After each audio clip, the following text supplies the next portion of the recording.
Você sabia que nós no dia a dia somos influenciados por imagens, por sons, por símbolos que estão normalmente abaixo do nosso limiar da percepção? Pois é, hoje nós vamos falar sobre esse tema chamado subliminar.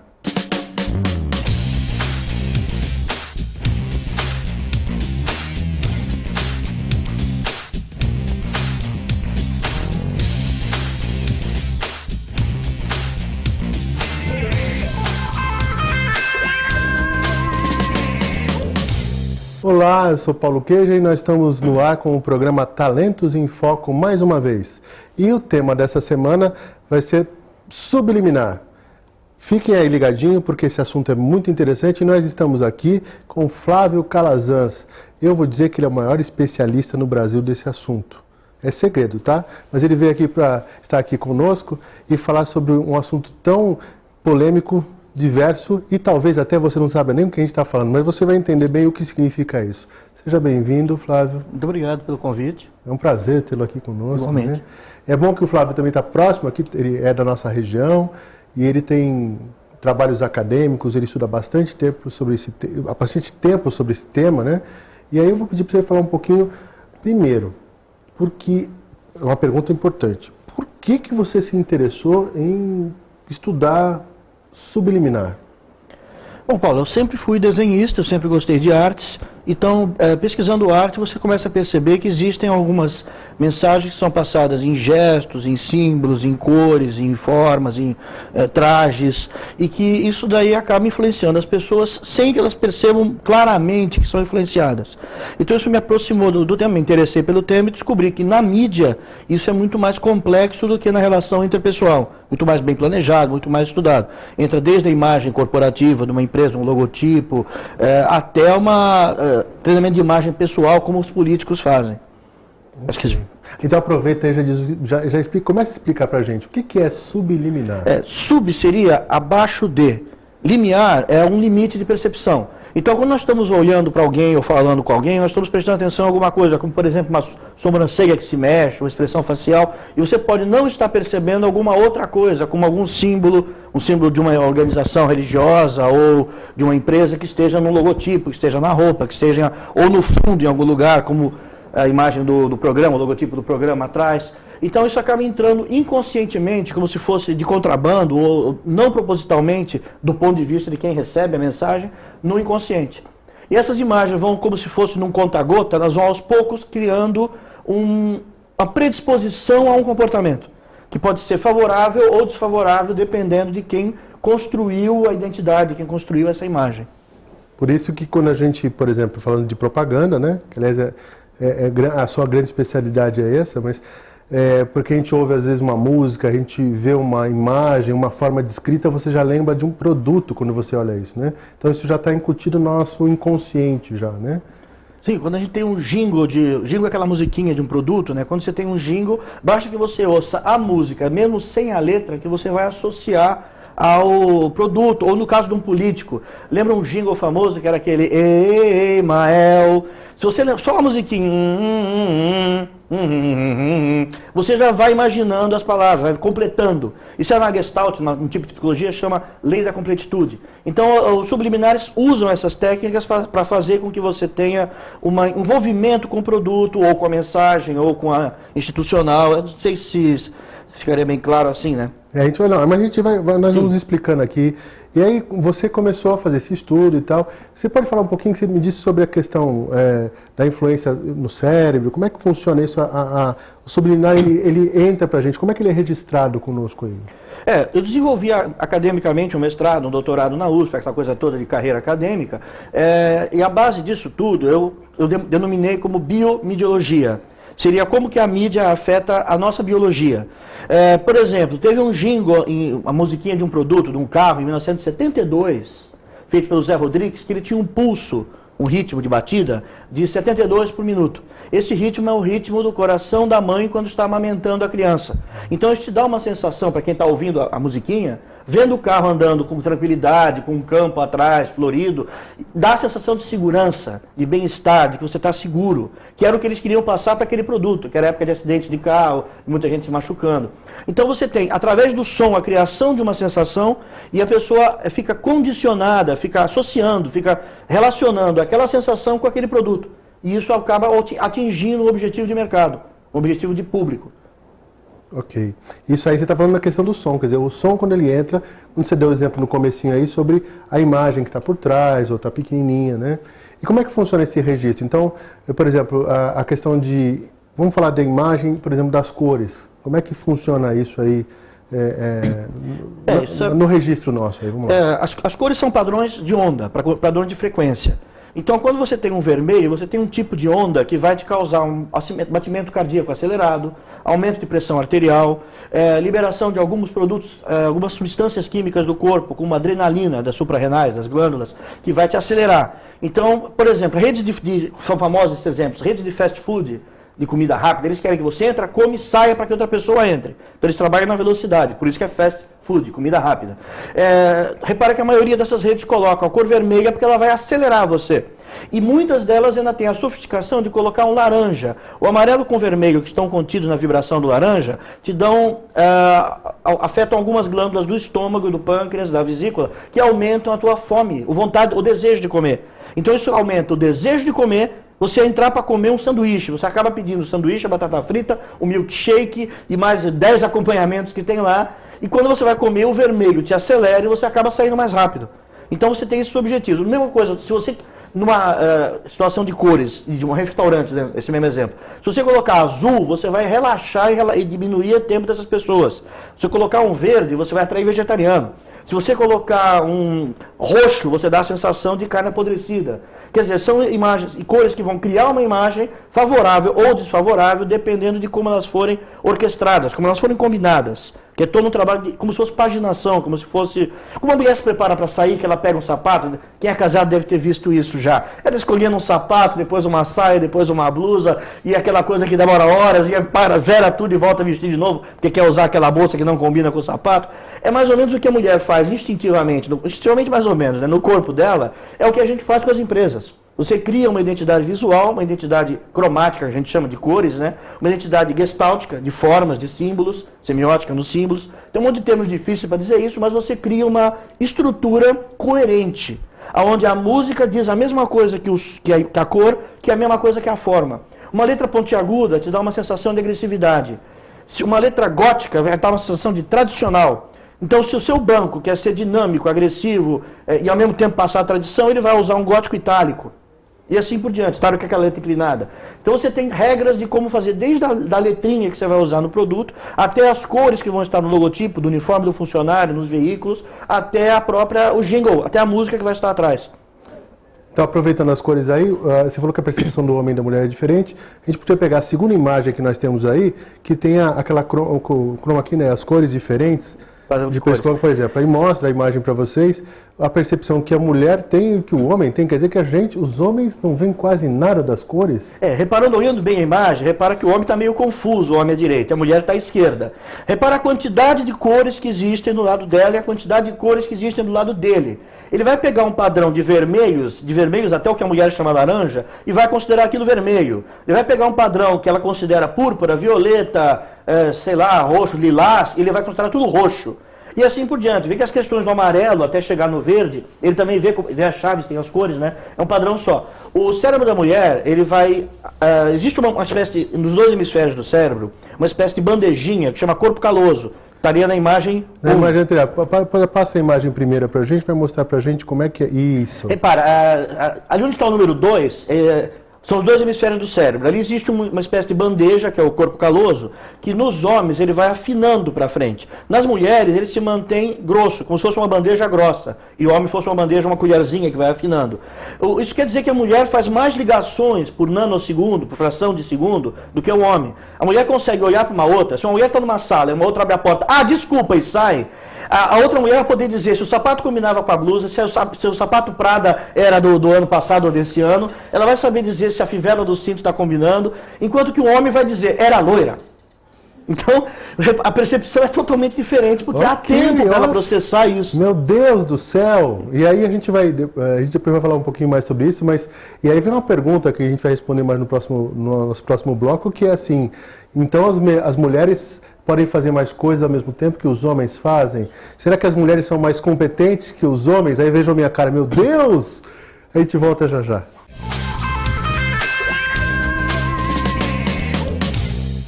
Você que não pode ir até a sua comunidade, a comunidade quer ir até você em sua casa, em seu lar. Participe conosco todos os domingos, às 8 horas da manhã, a Santa Missa em seu lar. E fique com Deus.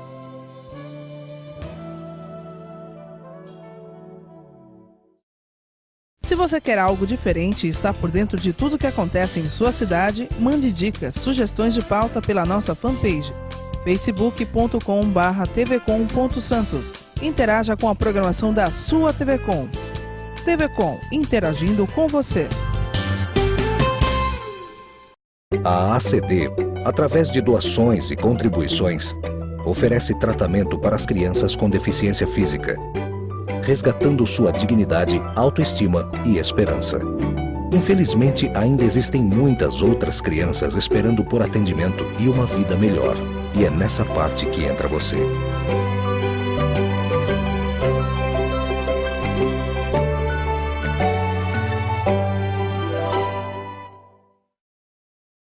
Acesse o site da TV Com e acompanhe a nossa transmissão em tempo real. Fique por dentro da nossa programação. TV Com, interagindo com você. Você que gosta de uma revista de moda, muita coisa bonita, não pode perder o meu programa Revista Biclô, todo domingo às 18h30, com reprises às quartas-feiras às 10h30 da manhã. Te espero aqui na TV Com, canal 11 da NET.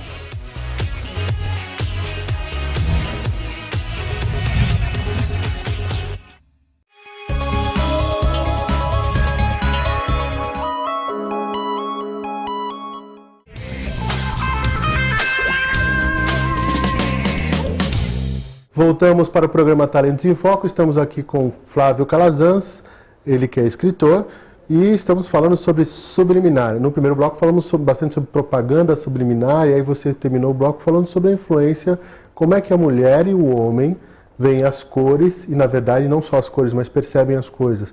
E aí ficou uma coisa assim bem forte pra gente, a mulher consegue fazer mais coisas ao mesmo tempo do que o homem, Calazans, é isso? Por isso que falam de competências diferentes. Na verdade, se for aprofundar isso, a testosterona, ela inibe algumas das funções do cérebro esquerdo, que é o cérebro verbal. Então, se você observar, quem tem filhos em casa, menino e menina adolescente, você repara que a menina verbaliza, ela vocaliza com mais facilidade do que o menino, que ele é mais gestual, ele é mais físico, é outro tipo de inteligência, não é que haja superioridades ou inferioridades nisso. São competências. A mulher, por ter essas peculiaridades do cérebro, não ter testosterona atrapalhando, ela consegue, e ter esse corpo caloso mais grosso, que nós falamos no outro bloco, ela consegue fazer multitarefas. Então você deve ter já visto uma mulher no escritório falando no celular, respondendo um e-mail e fazendo sinal para uma outra pessoa, ao mesmo tempo decidindo alguma coisa, ao mesmo tempo, 3, 4 tarefas simultâneas. O homem já tem mais dificuldade com essas tarefas, principalmente se elas envolvem linguagem. Se é linguagem ou de cores ou de signos, se é uma coisa mais de corpo, ele consegue mexer alguma coisa e estar falando ao mesmo tempo. Já executando uma tarefa, está rachando alguma coisa e conversando no telefone.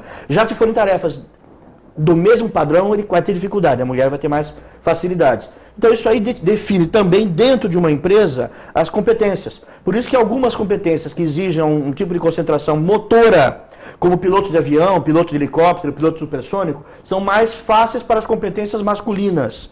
E tarefas que exigem, por exemplo, o que a gente chama de inteligência emocional, que é você identificar padrões da outra pessoa, são muito mais fáceis com mulheres. A gente pode perceber que em algumas áreas da empresa, uma mulher num certo posto de contato com o público, ela consegue resultados melhores do que um homem no mesmo posto, por mais bem treinado que ele seja. Lógico que existem vocações, existem predisposições de cada pessoa que interferem nisso. Nós estamos falando no geral. Isso. Vai ser bem polêmico, vai chover, eu acho que bastante mensagem para a gente sobre isso. Mas é importante a gente perceber que existem diferenças de competência entre os homens e as mulheres. Trazendo isso da mídia, disso que você falou para a gente, para dentro da empresa, né? Você tem um exemplo, acho que você tem um exemplo legal para contar para a gente, de uma aplicação que foi feita do Subliminar para, por exemplo, estimular a produtividade de um grupo. Fala para a gente como é que foi isso aí. Uma das consultorias minhas foi numa empresa de sapatos, sandálias, na verdade. Essa empresa ficava perto de uma região muito pobre, não vamos definir a cidade, mas grande São Paulo, e vendo o ambiente, eu percebi que eles tocavam no alto-falante uma rádio. E essa rádio tocava um gênero musical, acho que um tipo de pagode, que era uma batida bem violenta. E eu achava que isso estressava. A maioria da produção era de mulheres. Então, o que eu fiz? Fiz um levantamento de como criar um subliminar ambiental, um ambiente inconsciente, que relaxasse, que aumentasse a produtividade delas, diminuísse acidentes, diminuísse erros dentro dessa linha de montagem. A linha de montagem mesmo, aquela de fábrica de enfiar a tirinha no chinelo e tal. Pus uns Vivaldi, pus uns Bach, uns Mozart. Fiz uma seleção musical, todos com padrão de notas notas longas, que fossem relaxantes. Conclusão disso, em um mês, caiu a produtividade. Bom, caíram os acidentes também, mas caiu a produtividade. Depois do consultor, o negócio piorou, né? Depois do consultor foi a pior coisa para a empresa, a consultoria. Então, o que eu fiz? Voltei para o anterior e comecei a observar o que acontecia. Elas dançavam na velocidade da música, e isso é que gerava a velocidade delas. Então, existem algumas intervenientes, que a gente chama, culturais, de vocabulário pessoal, de repertório da pessoa.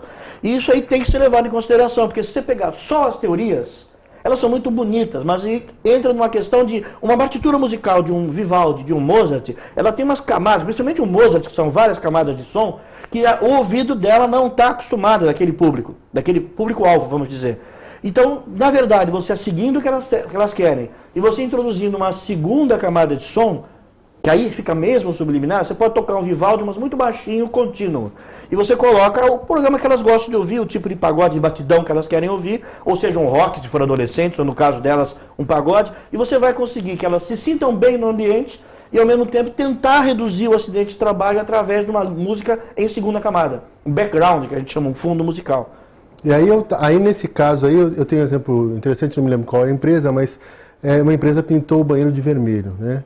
E eu não sei se queria usar alguma coisa nesse sentido, mas foi um desastre total. Primeiro que o objetivo talvez que as pessoas não ficassem muito tempo no banheiro, mas as pessoas começaram a ficar muito estressadas, porque algumas iam para o banheiro naquele tempinho para respirar, para parar um pouquinho, além de fazer aquilo que precisava, e as pessoas entravam e ficavam mais estressadas. Isso deu um efeito ao contrário. E aí eu lembro também a questão dos hospitais, que aí é um exemplo positivo. Muitos hospitais tiraram branco das paredes, colocaram verde, alguns tons de azul, ou outros tipos de tom, e perceberam que o tempo de internação das pessoas diminuiu só com a mudança da cor. Ou seja, é o que você está falando para a gente, dentro do ambiente, no caso, junto ao cliente, mas com um resultado, vamos dizer, operacional. Ou seja, o nosso cliente, ele tem um trabalho que é a parte médica, e a recuperação dele, que é o nosso processo, acontece muito mais rápido, não é isso? Então, esse é um dos exemplos que você coloca para a gente. Eu acho que grandes hospitais, o Einstein começou a fazer isso, e depois alguns outros começaram a fazer reformas e mudaram as cores por experimentação. Já que o outro fez, deve funcionar para a gente, né? Na verdade, eu fui monitor de uma pesquisa do CNPq, lá na USP, de cromoterapia de verdade. Porque muita gente fala de cromoterapia e não leva em consideração o seguinte: se você olhar para a minha camisa por mais de 30 segundos, esse azul vai se tornar amarelo com vermelho, você vai ter um flash de laranja. Então existe uma cor residual pelo efeito de percepção da retina, de retenção de luz na retina, que é o inverso. Então muita gente não considera isso e usa a cromoterapia meio que empiricamente no mau sentido. Quando eu fui monitor dessa pesquisa, o monitor quer dizer aplicador de questionário, era o peão da pesquisa. O que a gente descobriu da pesquisa, o Modesto Farina, que fazia a pesquisa, descobriu, que era o meu orientador, um exemplo bem simples, era cores no ambiente hospitalar. Doenças hepáticas não podem ver amarelo. Porque a pessoa está vendo a própria pele dela amarelada e ela tem um tom amarelo na percepção dela. Ela olha para um branco e ela vê amarelo. Então, se você puser alguma coisa amarela, ou na roupa, ou na gelatina de abacaxi, vai ter uma rejeição. Elas não comem aquela sobremesa. Porque ela está saturada de amarelo. Tá sobrecarregada, overload, que chama, de amarelo. Quer dizer, existem milhões de fatores nisso. Uma coisa numa consultoria cromática é que você tem que observar muito bem a cultura empresarial. O que essa empresa quer. Lógico que pintar um banheiro de vermelho é um absurdo. que você vai dar efeitos negativos, inclusive em público feminino, porque existe menstruação. Entre outras coisas, depende se era só homem na empresa também. Quer dizer, são milhões de variáveis, que variáveis são esses elementozinhos que a gente tem que levar em consideração numa consultoria. Ou você dá um tiro no pé, literalmente. Exato. E é bom considerar assim, que a gente tem o nosso ambiente normal do trabalho, tem uma sala pintada, tem uma iluminação, então tem empresas que estão muito escuras. Eu já fui em empresas que o pessoal falava do ânimo da empresa, e eu falei assim, eu me sinto dentro da casa da família Addams. Só que a Mortícia é muito mais alegre do que o pessoal daqui. Então eu falei, vamos iluminar essa, assim, não é algo óbvio para quem está fora. Quem está dentro da empresa ou do ambiente não percebe, isso faz parte do ambiente.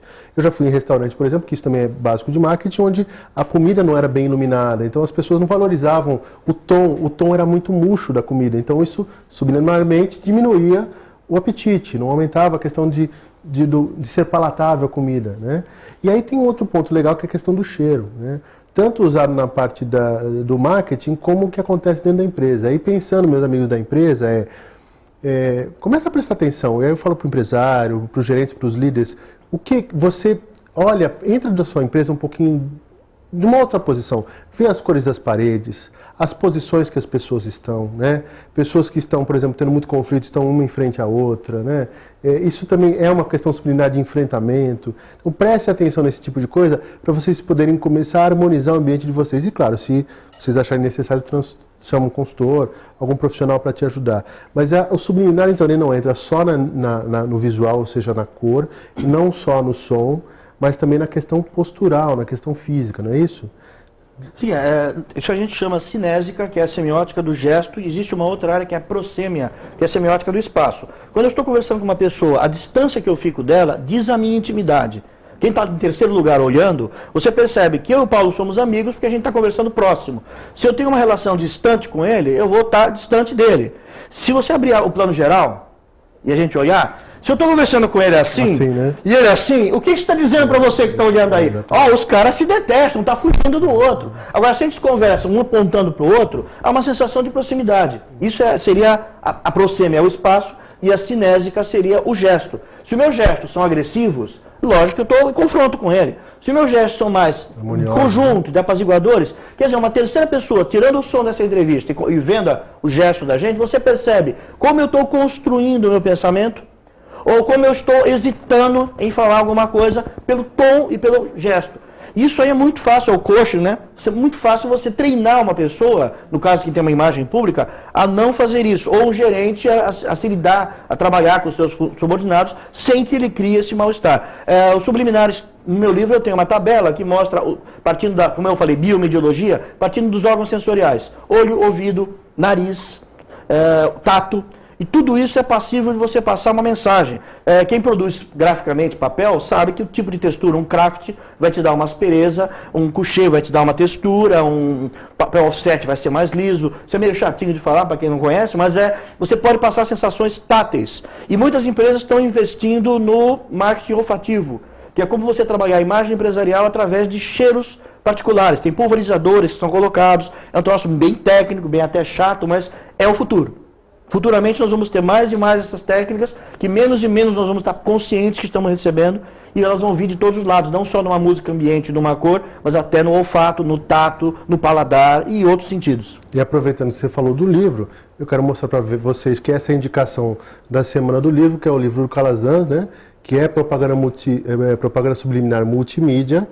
Eu li esse livro na época que ele era um pouquinho mais magrinho, né, e aí eu recebi esse novo exemplar que eu não tinha visto que ele tinha aumentado, porque como pesquisador, né, você acaba trazendo várias contribuições, e como tem pouquíssimo, meus amigos têm pouquíssimo material no Brasil sobre subliminar, nós estávamos conversando aqui, mas sabemos de 3 livros mais ou menos que tem isso, e na verdade desses 3 eu, por exemplo, li 2, né, um deles é esse aqui, e vale a pena para quem gosta de conhecer um pouquinho mais o que influencia a gente no comportamento. Esse aqui fala de multimídia e fala de mídia, mas a ideia nossa aqui de trazer essa questão da mídia para vocês é também trazer a questão do comportamento. Tudo que nós temos, nosso comportamento, ele é influenciado pelas coisas do que vem de fora, né? As tendências. Então, lembrando o que a Lena falou na semana passada, né? A questão de como é que eu tenho influência dos pais que vem pra gente, isso também é uma influência subliminar, que está abaixo da nossa percepção. E aí a gente tem comportamentos que agregam a nossa forma de ser. A mesma coisa sobre a influência da mídia, as cores, as imagens, os jingles, as músicas, né? Então, vocês também podem ver no site do Calazans, né? Do Flávio Calazans, e aí vão colocar pra gente aqui na imagem o site dele, né? Pode colocar pra gente? calazans.ppg.br. E existe material também sobre pesquisa dele, vocês podem dar uma olhada. Entre em contato com a Calazans. A Calazans tem muito material. Chamem o Calazans para dar uma palestra, vale a pena. Eu fui aluno do Calazans há pouco tempo atrás, né, Calazans? Faz tempo isso. Tive a honra de ser um aluno muito chato e fui monitor voluntário, quase paguei para ser monitor dele na matéria. E foi muito legal porque eu acompanhei, na verdade, praticamente um pouquinho depois do início do trabalho dele, eu tive esse privilégio. E aí dali eu me apaixonei por subliminar e trouxe isso para o meu trabalho de consultoria, né? Por isso que fui estudar programação neurolinguística, fui pesquisar sobre hipnose e trago isso também. E hoje sou especialista em microexpressões faciais também. Então, essa é uma coisa muito legal de a gente trazer o que esse tipo de trabalho agrega ao nosso trabalho, né? O que isso agrega às relações das pessoas. Então, prestem atenção bastante. Calazans, quer deixar um recado aqui para nosso encerramento do programa? Porque assunto existe bastante, né? O que eu poderia dizer, eu tenho o site, se puderem colocar mais uma vez. Esse site, vocês podem ter o meu e-mail no site, na parte de e-mail, vocês podem entrar em contato, lá tem textos, imagens, tem cases, cases são casos de mídia, casos de um presidente dos Estados Unidos, caso de uma rede de fast food, casos de filmes de cinema que usam. Então eu mostro ali algumas coisas sobre música também, ou como o som usa. Quer dizer, o que tem no livro tem no site, embora o livro aprofunde mais, porque os sites são textos mais curtos, é uma coisa mais simples, mas está aí o site, é calazans.ppg.galinha.br. PPG é a abreviatura de propaganda, que é o que eu trabalho, que a imagem não é bem publicidade, propaganda é outra coisa, propaganda é o conceito. Publicidade é mais curto prazo, é outra coisa que aí daria um programa inteiro para falar só sobre essas diferenças, que o pessoal no Brasil confunde, desde a época da ditadura militar. Então lembre-se que vocês têm acesso ao nosso Facebook, a página oficial que é facebook.com/Talentos em Foco. Também podem assistir aos programas anteriores no youtube.com/Talentos em Foco. E claro, depois que o programa por exemplo, o programa de hoje vai ao ar no canal da TV Com, você no dia seguinte já tem acesso através do YouTube e também pode assistir na própria TV Com nas suas representações, né? Podem entrar em contato com a gente também por talentosemfoco@gmail.com. Por favor, podem mandar sugestões de pauta, críticas, elogios, né? Isso, nós estamos abertos para ouvir bastante coisa de vocês. Curtam a nossa página no Face e participem. Eu espero que vocês tenham gostado. Vejam que esse assunto é muito amplo. A nossa ideia aqui foi trazer alguns aspectos para que vocês possam pesquisar um pouquinho mais. E uma outra oportunidade, o Calazans esteja conosco para trazer mais informações sobre esse tema, ok? Muito obrigado e até a próxima semana para vocês.